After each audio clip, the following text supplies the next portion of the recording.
We are back. It is 8:08 on a Wednesday morning here on the Michigan Insider on Sports Talk 1050 WTKA. Online at WTKA.com. We're live in the Suburban Chevrolet Make the Choice studios. And joining us right now, none other than Marcus Ray M. Ray 29. And he does it his way, Rays of Light, doing this thing as an analyst now, covering college football. Marcus, good morning. How are you? Sam, good morning, brother. How's it going? It's going great. Good to catch up with you, man, as always. And it's a time of year where, you look back the past 8-9 years, most of the conversation would be about Michigan football. And while spring practice is going on, we can talk about it a little bit. Man, the Michigan basketball team in recent years has really commanded the conversation this time of year, and it is great to be talking about another return or talking about another trip and a return to the Sweet 16. Yeah, I agree with you. I mean, Michigan, they're in a position to do something that we haven't seen in a long time, which is make a back-to-back run, a serious run. And, this is the time of year where, even as a former player, we always paid attention to March Madness. And it didn't matter if spring ball was going on. We all had our little brackets amongst the team. We all sat around and watched college basketball. We used to play Coach K all the time. I remember being in high school the same year I graduated where Jalen went up and missed the layup against Arkansas and we ended up losing, So you just follow March Madness regardless of what sports you play at this time of year. March Madness is king, and right now Michigan has a chance to put the crown on if they continue to play well. How's your bracket doing? First of all, did you fill out a bracket? If so, how's it doing? Oh, man, I filled out a bracket, and the sad part is I told myself the next time, whatever I think, I'm going to do the opposite. That's exactly how I'm going to start filling out my bracket. Whatever I think is going to happen in my mind, I'm going to write down the opposite thought. But right now, I still have Michigan in it, Florida, Iowa State. No, I'm sorry. I got Michigan State coming out that bracket on the bottom left. Florida, Oklahoma destroyed me, and then Duke got popped. So I didn't have Michigan going far because I thought that they would run into a Duke team and somehow mentally they wouldn't win. But obviously we didn't have to play Duke. But my bracket is destroyed, Sam, to answer your question. You know what I mean? Basically, except for Florida. Hey, man, it's funny. I just, I think people were judging Duke in large part on history as opposed to what they did this year. And that's not as talented a Duke team as we've seen in the past. They had a great player in Jabari Parker, but you saw – I think you saw in that game against Mercer, once Mercer went man to man, I think it might have surprised people to see Duke not really be able to take advantage of them like they would have taken advantage of a Mercer team that tried to go man to man on them in the past. Yeah, Sam, I think we all probably got caught up in, Duke's legacy versus Mercer's ability to win right now today. But see, here's the thing. The reason I picked Duke, not because they were good, is because I figured that everybody else would lose. Mm-hmm. It's really not even about the best team winning. And a lot of times, I say with the exception of last season, with Louisville, even though they probably shouldn't have been in the championship game, questionable call against Wichita, Michigan should have beat them. But the best two teams don't always end up playing each other. It's kind of the way the Patriots, went undefeated, but the Giants beat them in the Super Bowl. So, once you enter playoff and tournament style basketball, anything can happen. And it's all about matchups. Like, honestly, is Tennessee really one of the top 16 teams that we talked about all year? No. But when you look at how their bracket shaped up, they won their first few games, and now they're in it to win it.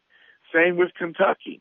Same with Dayton, same with all of these teams that are still fighting. It was kind of like, well, now we're talking about these teams because of how it fared and how things played out in the bracket. So you just have to be a team that survives and advance. You don't necessarily have to be the best team. All you got to do is win your game and watch everybody else lose.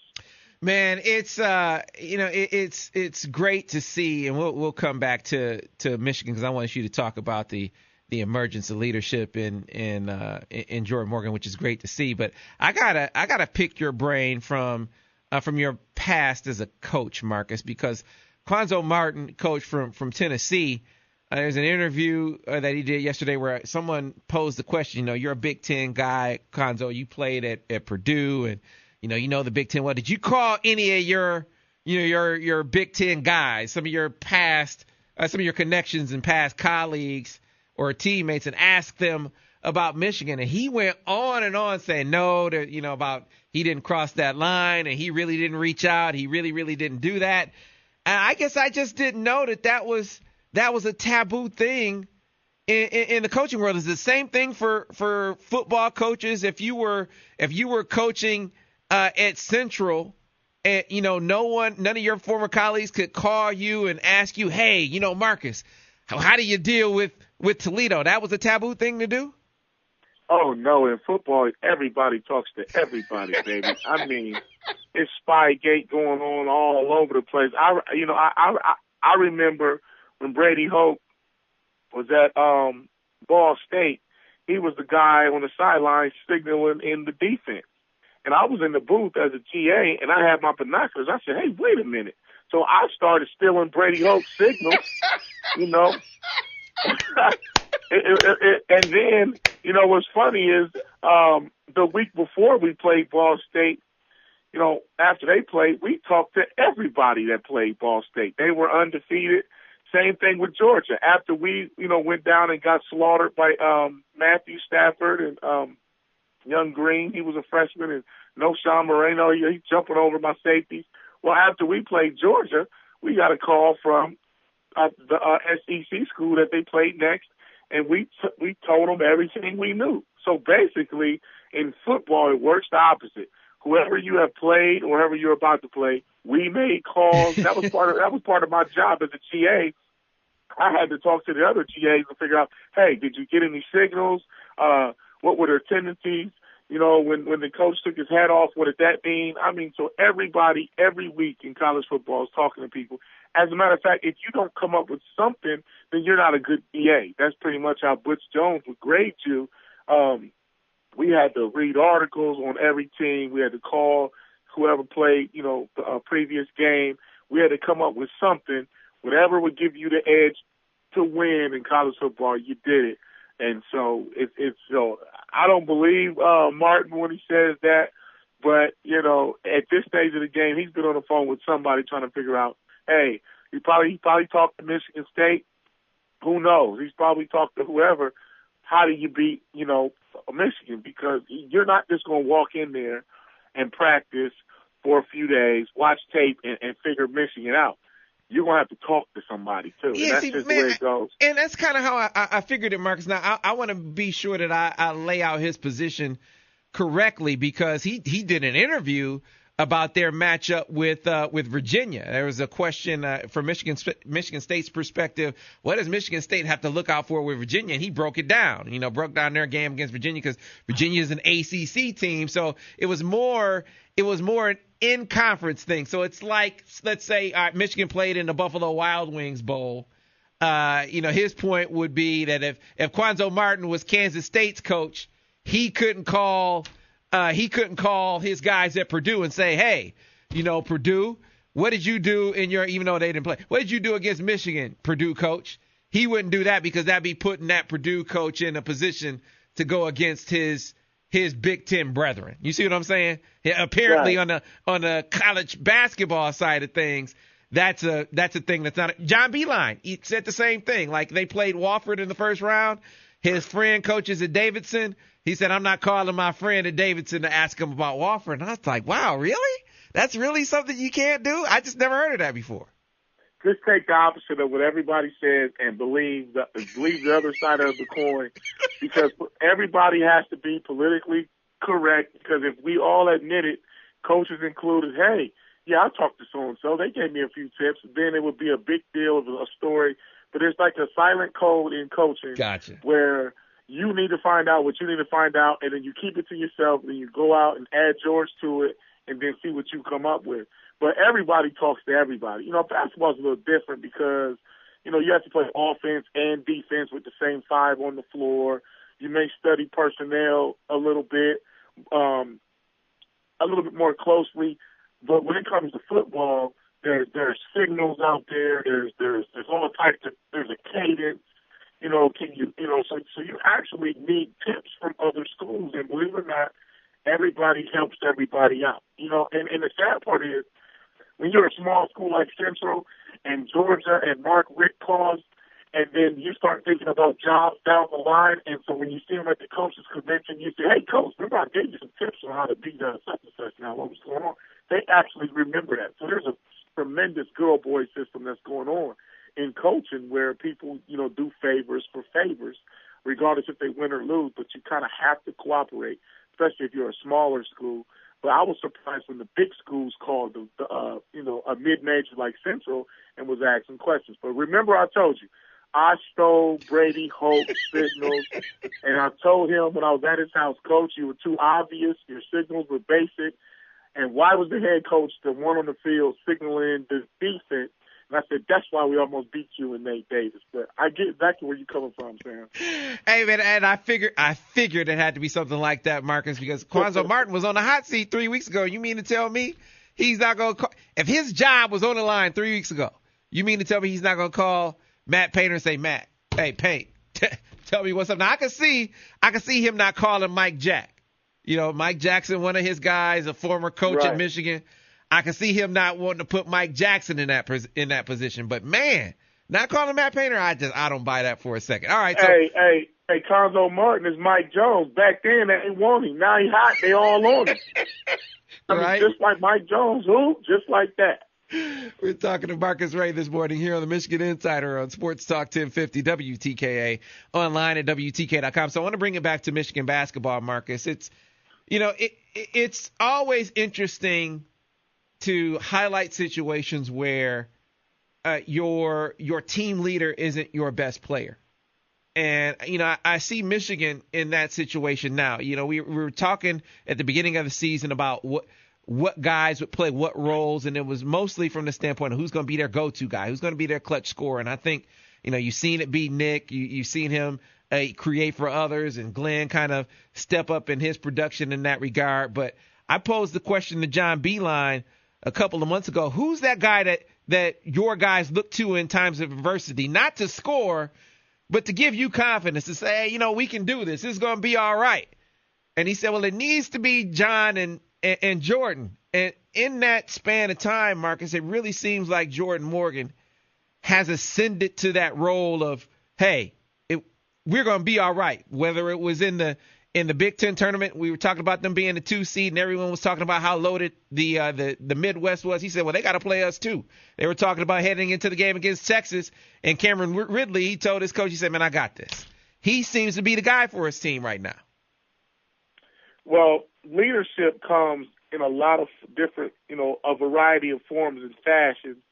And so and that's why football is a beautiful team sport. To me, like football and basketball, to me, are the greatest team sports, because if everybody was good at the same thing, then the team will be lacking in a lot of other areas. So Jordan Morgan, leadership is a personality trait. It has nothing to do with skill, but you can lead with your skill in other ways. So Jordan goes out there, and he knows that his role on the team is to be the leader, to defend the big guys, to keep everyone inspired. And so he brings a lot of intangibles to the table. And so a leader is able to fuel everyone else's tank so that they can do what they got to do. So, I believe that with Jordan's presence makes Nick play better. Mm-hmm. Like, he has everyone's back. That's what a leader is. Even though he's at the front and he's leading, he has everyone's back, and he holds everyone down. It's really like a wife. It's like the husband is the head of the household, But really, the wife holds down the fort, and she doesn't get a lot of credit. She's not out front, but you know you wouldn't be able to pull off half of the things you do without that woman in your life. And that's just the way it goes. But Jordan Morgan, he's been around. He's a senior. He's been through the wars. He's been in the system. You know, he's cut from a different cloth as far as the leadership standpoint. Will he play the NBA? Probably not. Who knows? He may have a successful career overseas. Who knows? But for what this team needs, you know, he is the straw that stirs that drink. And so Nick, Glenn, LeVert, all of those guys, Walton Jr., they look up to Jordan Morgan, and they get their strength and their inspiration from him when it comes to Michigan basketball. And when you have a guy like that, it's the same like Eric Mays. Eric Mays was a walk-on. Was he the best player on Michigan's team? No, he was not. But he was a leader. He was the guy that mended the fence with all the relationships when everyone was beefing with one another. You know what I'm saying? So Eric Mays wasn't a great player, but he was a great leader. And in every team sport, everybody has a role to play. Nick Stauskas is the player of the year. Go out and fill it up. LeVert, go out, play your game. GR3, go out here, be that slasher, play inside, outside, defend. But Jordan Morgan is the one everybody looks up to, and I commend him because everybody is not a great leader. You know, some like, let's say Carmelo Anthony, he could score 40, but he may not be a great leader. Right. But if you put him with the right cast of characters to where he can get his points off, and he's with a leader like a Kevin Garnett, somebody like that, and then everything else falls into place. You know, it's a textbook example to me of the value of a senior, or in this case, a fifth-year senior, because, you know, Marcus, you know, seeing you and knowing you that's a quality inherent in you when you walk into the door. There's a leadership aspect inherent in Marcus Ray. I think for Jordan, just watching him going all the way back to, you know, his sophomore, junior year in high school, I feel like this is a product of his experience, the leadership quotient he exudes right now. It's from, as you said, being there, having been through the wars and being the elder statesman on this team, going through some adversity himself. They look up to him because he's been through that. I don't know that he had the Marcus Ray leadership quotient going into the equation, but over the course of time, being here and being through everything, he has it now. Yeah, I agree with you, Sam. You know, one of the things about me, when I walked in the door at 18, Lloyd recognized that I had leadership qualities. I was a leader when I was a redshirt freshman starting at free safety for Michigan. Now, Lloyd had to find ways to channel my energy and make sure I was headed in the right direction, because a leader can lead you either right or left. You know, and being a leader is more about organizing people and leading them to one common goal more so than anything. Like, you know, people don't like Tookie Williams, but he was a leader. He wasn't probably leading in the right direction, but he had the ability to get people together and get them to believe in something. And Jordan is the same way. You know, he probably was a leader in high school, and there were other leaders on the team when he first showed up. So that's probably why it just wasn't his time. But now, and Michigan probably could have got a better player than Jordan Morgan at the time when he came out of high school, let's just say. But John Beilein, the genius in his coaching style is he handpicks the parts that's going to make his car run better. So Jordan probably wasn't a leader at the time, but he evolved into one. And when you put the right people around a certain personality, things work out. And so Jordan fits the system. So does John. You know, they both fit the system. And then you had Trey last year with Tim, and then you have McGarry and all these pieces. And look at what Michigan is doing. So Jabari Parker and all these other guys may be somewhere else playing well, but they're at home right now. Beilein handpicked these last, 2 or 3 recruiting classes that helped him make a run. And he's probably modest about his success, but he knew what he was doing along with his coaching staff, where you say, oh, we could bring in a guy like that, but that might not work. We could use a guy like that. Yeah, he's a big-time talent, but he doesn't fit our system. When you get your guys in place, same thing with Michigan football. You know, our national championship team was a culmination of 4 or 5 recruiting classes starting from 92 to 97. And once you put all the pieces together, when you look at our team, it was comprised of 93. I mean, you know, Glenn Still and those guys, my class. You had Charles and them. Then you had Ian and Dahani's class with Tommy. Then you had the freshmen with A-Train and Whitley and all those other guys. So, you know, you have to put this thing together, even though some of the teams had great first-round NFL guys. If they don't fit your system and if they're not leaders, if they're not big-time players, then it's not going to work. Good, great stuff as always. And there was a Tookie Williams drop. He was the leader of the Crips, one of the infamous leaders of the L.A. Crips back in the day. Was they could organize people. But he went on to be write, you know, anti-violence literature and children's books and that kind of thing. So you know, I understand where you were going with that, Marcus. All right, so Marcus, where can people get their hands on Rays of Light, man? Hey, this is going to be a big time year for Rays of Light. Volume 3 will be out late summer. Volume 1 and 2 still out here rolling. You can go to the MDN or MDN.com. You can go to Amazon.com. You can call me. I'll personally, you know, sign it, mail it. mray29@gmail.com. That's my email. 734, as always, write my number down. Don't call, text. 734-645-9618. You know, then I think I got an announcement next week coming. I'm not sure just yet, Sam. I'm sure everybody will be excited about that. And it's in regards to spring football. But Rays of Light, man, is doing extremely well. Thanks to all you guys at WTKA and then, you know, nationwide. I'm still speaking and traveling. So, you know, things are the sun is always shining. Sometimes when the clouds move, it just get a little brighter outside. So, you know, I just want to tell everybody, keep the faith in yourself, keep believing. And sometimes when you think life is falling apart, it might be falling into place. It's all about perspective, you know, and that goes with life, sports, your marriage, whatever.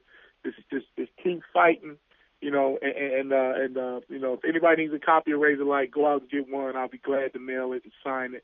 But it's going to be a big year for Volume 3 when it releases. So I'm excited, man, and I appreciate the platform, Sam and Ira. Anything, anytime. My man Marcus Ray. You know that. So appreciate you, and we'll talk to you again next week. All right, take care. All right, that was Marcus Ray. Some Rays of Light on the way out the door. Appreciate that.